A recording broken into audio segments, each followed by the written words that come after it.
好，那你有没有听说过缺钱是一个问题？你肯定听说过，我们大家都听说过，对吧？但是现在请你竖起你的耳朵，仔细听清楚了，缺钱它绝对不是一个问题，缺钱是一种症状。嗨，大家好，我是建平，欢迎来到我的频道。今天给大家带来的是这本书《有钱人和你想的不一样》。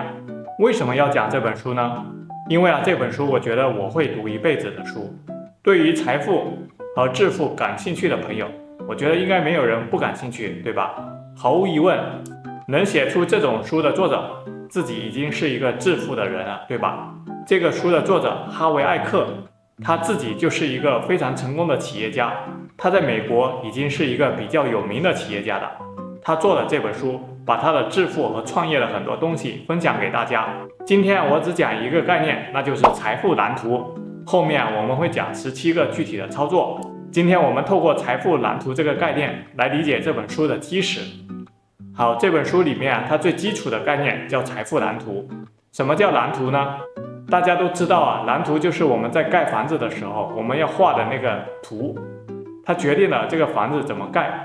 而我们的财富蓝图就是我们对于金钱所拟定的计划，或者所说的，或者所采取的态度。作者说致富其实是一种心理游戏。那什么是财富蓝图呢？这句话它是这么写的：你是谁？你如何思考？你的信念是什么？你有哪些习惯和特质？你对自己的真正感觉是什么？你知道如何与别人建立关系？你对别人的信任有多少？你真的觉得自己拥有财富吗？你值得拥有财富吗？在恐惧、忧虑、挫折与种种不便的情况下，你的行动能力如何？当你的心情不好的时候，你还有能力行动吗？事实上，你的性格、思想和信念决定了你的成就能有多高。这里他引用到一个人说的话：成功的关键在于提高你的能量。当你提高的能量，别人就会自然被你吸引过来。一旦他们慕名而来，就让他们付钱。好，所以这就是他讲的，我们在致富的时候，我们首先一定要回归自己，问问自己，你的思想、你的信念、你的性格到底是什么样子的。而这样的一些事情，其实就我们前面讲的你的内在的蓝图，你内在的心象。好，那为什么财富蓝图会很重要呢？在这里我相信很多朋友都有切身的例子。就比如说当你年轻的时候，那个时候你对自己还不是很了解，你可能有过很多的意外之财。比如说我自己也有过，突然某个时候有一笔很多的钱进入到你可能会觉得这是因为我运气很好，或者怎么样了，这笔钱进来了。但是通常这个时候你没有能力去守护这笔财富的。很多朋友都有过这种经验，对吧？就是其实来过一些钱，来过一些机会，但是不知道怎么样，莫名其妙它又溜走了。我想大家也都听过这样有趣的一件事情，比如说某个人中了彩票，中了几百万，过了几年他又回到原来一贫如洗的状态，这就非常有意思了。这几百万看上去是一笔很大的钱，对吧？他可以用这笔钱来买到很好的车子，他也可以买到很好的房子，他可以从头到脚看起来是一个完完全全的成功人士。但遗憾的是，彩票带来的500万绝对不可能改变他本身是什么样的人。假以时日，他本身的思想信念又在这件事情开始重演了。过了几年，他又回到了以前的一个状态。这就是一个人的内心，一个人的财富蓝图决定了他的财富。它是没有办法被任何外在的事物改变的，它只有通过我们去学习、了解，在自己的心里面下功夫，我们才有可能去改变它。另外一个很典型的例子就是任何一个国家，我们知道都有这么一种人，比如说特朗普，他内在的成功，或者说他这个人的财富蓝图是非常巨大的。包括我们中国比如说史玉柱这种人，他即使破产了，负债很多，一贫如洗，他也再过几年也会东山再起。这就是我觉得整个世界上非常有意思的法则，叫做宇宙吸引力法则。我们每个人就像一块磁铁一样走在这个世界上，你自己是什么东西，你就会吸引过来什么东西。好，所以说这个原因的背后是什么？想象一下，人生就像一棵树，这棵树上结满了果实，我们的果实就是我们的成绩。当我们看到果实不满意的时候，我们应该怎么办呢？真正应该做的事情是花时间去整理自己的这棵树，让自己成为一棵更好的树，能结出更好的果子。我们应该成为一棵苹果树，一棵能结出甜美果实的苹果树。那么我们看到的外在的财富就是那颗甜美的苹果，而能结出这个果实到底是什么？那就是我们的内在的世界。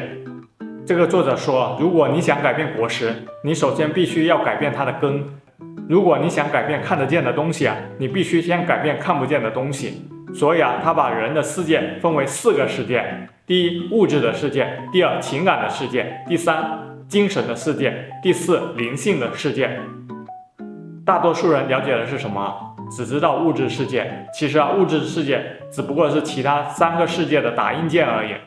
什么意思呢？什么叫打印件？比如说我们在电脑上写了一封信，对吧？这个电脑和这个文档就是我们的精神世界、情感世界和灵性世界。比如说你内心的那个文档，你写的是1 2 3 4 5，然后你写好了之后摁了一个打印键，这篇纸就打印出来了1 2 3 4 5。然后这时候你说不行，我不要1 2 3 4 5，我要甲乙丙丁。好，然后你就找了一个涂改液，在这张纸上面开始涂改，1 2 3 4 5涂抹掉，你写了一个甲乙丙丁。你说这才是我想要的，然后你又摁了一下打印键，结果打印出来了还是1 2 3 4 5，对吧？所以你一直在做的事情是什么？我们始终在用涂改液去修改那个打印出来的结果，但是我们什么时候能回到电脑去？那个文档才是我们重新要编程的内容。只有我们在电脑里面的那个文档，把1 2 3 4 5把它删掉，然后改为甲乙丙丁。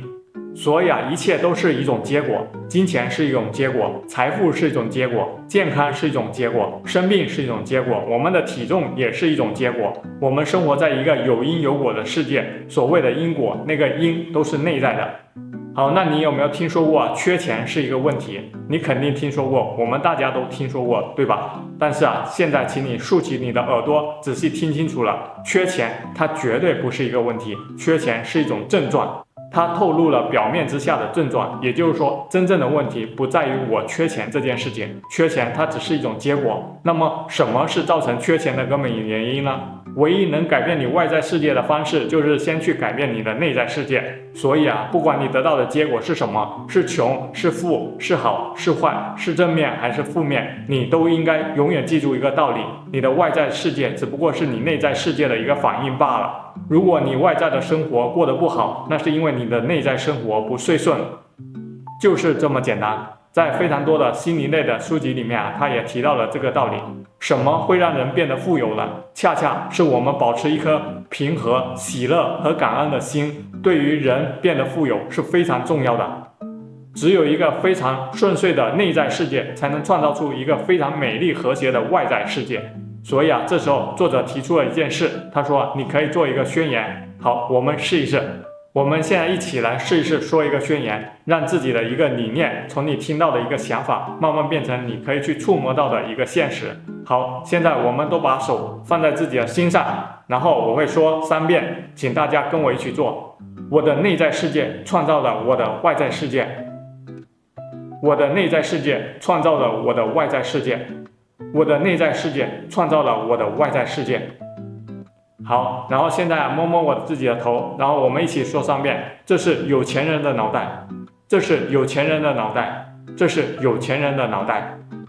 这件事情你是不是感觉傻乎乎的？如果你现在旁边有人，这个人一定会说你发疯了吧？我觉得这东西为什么有意思呢？就是我觉得一个小小的看起来有点疯狂、有点冒险的事情，它一下子就在我们日常生活中把我们的老是纠结的那些情绪给打破了。它会给我带来一种全新的观念，一种全新的感觉。在这个感觉下面，就有点像我在菜地里面把杂草给拔了，现在我们开始种下新的种子。好，他就说财富蓝图到底是如何形成的呢？现在我们开始要种苹果树了，准备好了吗？在这里作者讲了一个非常有意思的一个点。这个人他已经非常了解财富了。他说给我5分钟的时间，我就能预测你下半辈子的财务状况。好，他说只要他跟你聊几句，他就会看出你对于金钱和成功到底怀抱怎样的一份财富蓝图。每个人其实都有一份蓝图，它深深的根植于我们的潜意识里面。这张蓝图比其他所有的东西的总和更能决定你的财富和命运。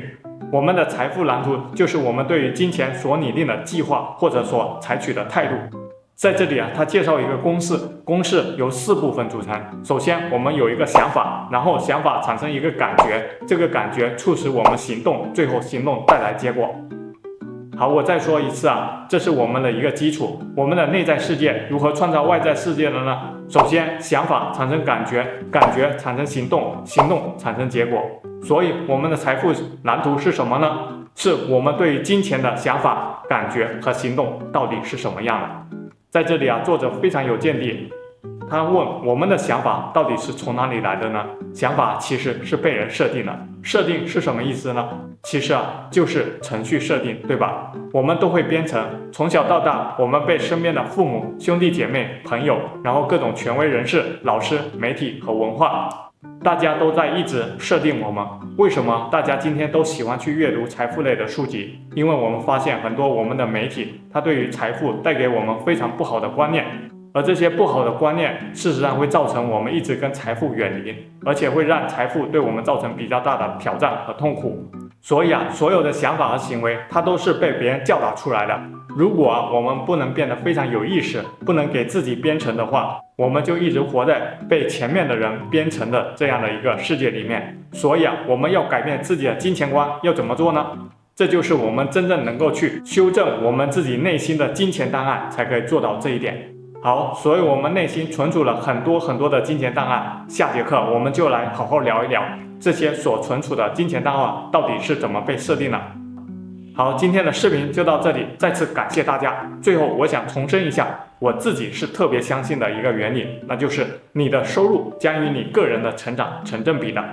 你的内心越强大，你的外在世界反映出来的就是你的收入会更多。如果你想重新审定自己内心的每一个限制性的思维，而且需要外力帮助的话，你可以找到我，我是你的生活教练建平。